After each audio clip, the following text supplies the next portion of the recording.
আসসালামু আলাইকুম। ফিজিক্স একটা সাবজেক্ট আমরা জানি, তাই না? এই ফিজিক্স সাবজেক্টটা আপনাদের কাছে যদি কঠিন মনে হয়, আসলে এটা কঠিন না। আপনার যতগুলো সাবজেক্ট আছে সবচেয়ে সহজ এবং ইজি সাবজেক্ট হচ্ছে physics, and that is the reality. Okay, so আমি এখন এখানে দেখেন, how to study physics and achieve A plus. কিভাবে আপনি এ প্লাস পাবেন ফিজিক্সে, সেই জিনিসটা আমি এখন প্রেজেন্টেশন মাধ্যমে দেখাচ্ছি। ঠিক আছে, স্লাইড শো ফ্রম বিগিনিং গেলাম। ওকে, দেখেন, ফার্স্ট অফ অল হচ্ছে গিয়া, আপনি যদি ইচ্ছে করেন ফিজিক্সে এ প্লাস পাওয়ার কোনো ব্যাপার না। আমি বিশেষ করে ইন্টারের কথা বলছি। ঠিক আছে, এসএসসি তে তো কোনো ম্যাটার না, সবাই পায় এ প্লাস। ঠিক আছে, আমি ইন্টারের কথা বলছি। আপনারা অনেকে ফিজিক্স নিয়ে টেনশন করেন, এসএসসি তে হাজার গুণে সহজ ইন্টারে ফিজিক্স, যদি আপনি এই জিনিসগুলো ফলো করেন। নাম্বার ওয়ান, আপনাকে হেল্প নিতে হবে google.com। জানেই না অনেকে google.com থেকে কিভাবে হেল্প নেওয়া যায়। আপনার প্রাইভেটও পড়ার দরকার নাই, কোনো একাডেমিকে, তো ঘরে বসে আপনি গুগল থেকে ইন্টারন্যাশনাল ওয়াইজ আপনি গুগলটা ভালো করে বুঝবেন। কনসেপ্ট, ফিজিক্সের কনসেপ্ট যদি আপনার ক্লিয়ার থাকে, পারফেক্ট। অনেক অনেক অনেক কিছু আছে google.com-এ, হয়তো অনেকে জানে না। এটাতে হেল্প নিলে আপনি সব পাবেন। Number two, read text book before class. আপনি যদি অনলাইন ক্লাস করেন, অথবা প্রাইভেট করেন, অথবা কোচিং করেন, অথবা ক্লাসের পড়া, ফিজিক্সটা যখন পড়াবে না, ঠিক পড়ার ১ ঘন্টা আগে, আধা ঘন্টা আগে যে জিনিসটা পড়াবে সেটা আপনি নিজে একবার রিডিং করবেন। এতে করে হয় কি, আপনার মনোযোগটা থাকে, আপনার ভালো লাগবে ক্লাসে। স্যার যখন বুঝাবে তখন আপনি অনেক সুন্দর করে বুঝতে পারবেন, স্যারকে প্রশ্ন করতে পারবেন। প্রশ্ন করার পরে আপনাকে রিপ্লাই আপনার মন থেকে অটোমেটিক জিনিসটা ভালো লাগবে। তার মানে ফিজিক্সের প্রতি একটা অন্যরকম আপনার ইন্টারেস্টিং এসে পড়বে। যদি না পড়েন ক্লাসে কিছুই বুঝবেন না, হয়তো মনোযোগ চলে যাবে অন্যদিকে। কথা বলবেন, হ্যাঁ, বন্ধু বান্ধব বান্ধবীদের সাথে তখন আড্ডা হবে, কথা হবে, কিন্তু ক্লাস ওই দিক দিয়ে চলে যাবে, হয়তো বা মাথার উপর দিয়ে চলে যাবে। That is the reality. Okay, তারপরে হচ্ছে গিয়া অ্যাটেন্ড ক্লাস অ্যাক্টিভলি। আপনি যদি স্যারকে প্রশ্ন করেন তাহলে বোঝা যাবে যে আপনি অ্যাক্টিভলি, প্রশ্ন না করলে তো অ্যাক্টিভ নাই। Number one. Okay, number four, solve example correct way. ফিজিক্সের যে ম্যাথ গুলো আছে, থিওরি গুলি আছে, আপনি কারেক্ট ওয়ে, সিম্পল ভাবে সলভ করতে চেষ্টা করবেন। ইজি মেথডে, সহজ মেথডে, সিম্পল ভাবে, কারেক্ট ওয়ে আপনাকে সলভ করতে হবে। ঠিক আছে, জটিলে যাওয়া যাবে না, প্যানিক নেওয়া যাবে না। Okay, then solve problem more and more. অর্থাৎ আপনি যত প্রবলেম গুলি সলভ করবেন, প্রথম না দেখে ট্রাই করবেন, না পারলে একবার দেখে করবেন, আবার করবেন, এরকম করতে করতে খাতা কলম নেবেন, প্রবলেম গুলি সলভ করবেন। ঠিক আছে, মনে থাকবে না মুখস্থ করলে, মুখস্থর বিষয় না এটা, কনসেপ্ট ক্লিয়ারেন্সের বিষয়। আর ফিজিক্স এমন একটা সাবজেক্ট, ডাক্তার ইঞ্জিনিয়ার বলেন, যাই বলেন না কেন, সব জায়গায় লাগে। এটা ডাক্তারি লাগে, ফিজিক্সে লাগে, ঠিক আছে, ইঞ্জিনিয়ারিং এ লাগে, এভরি সব কাজে ফিজিক্স লাগে। ম্যাথ তো আছে। ঠিক আছে, স্টাডি এভরিডে। আপনি একদিন পড়লেন ৩ ঘন্টা ৪ ঘন্টা সারাদিন, তারপরে ১ সপ্তাহ পরে আবার ধরলেন, নো।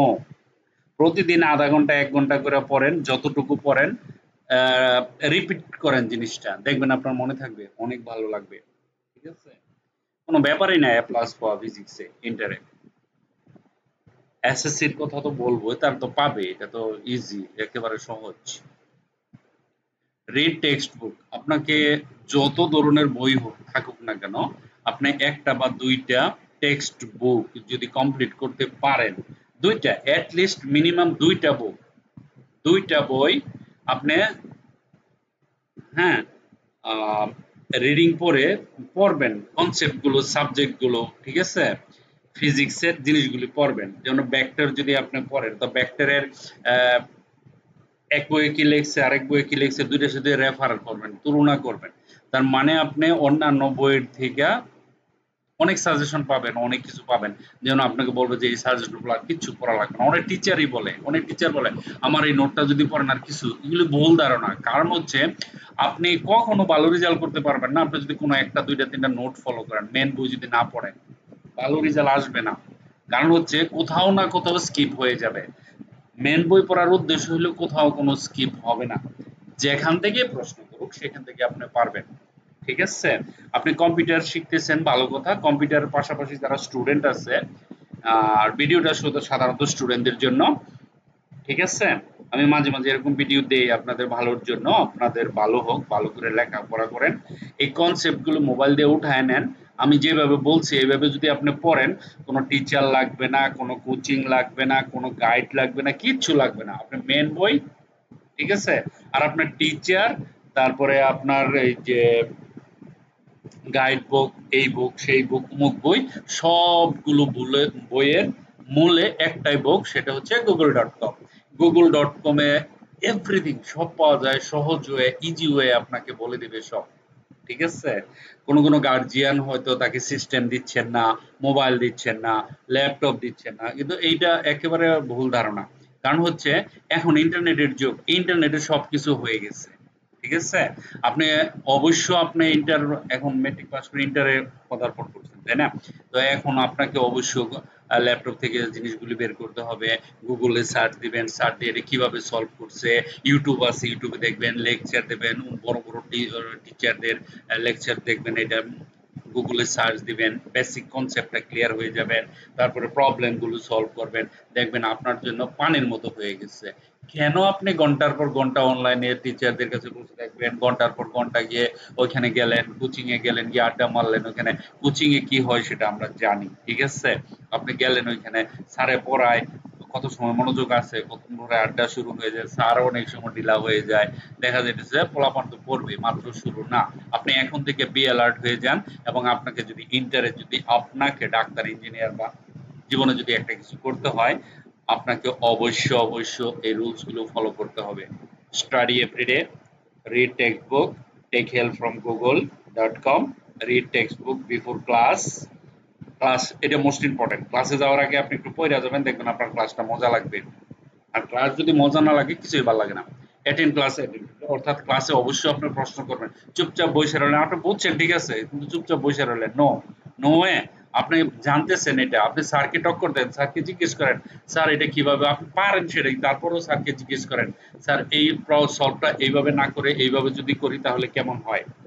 ঠিক আছে? আপনি যদি এইভাবে বলেন যে তাহলে কিভাবে এত হয়। ঠিক আছে?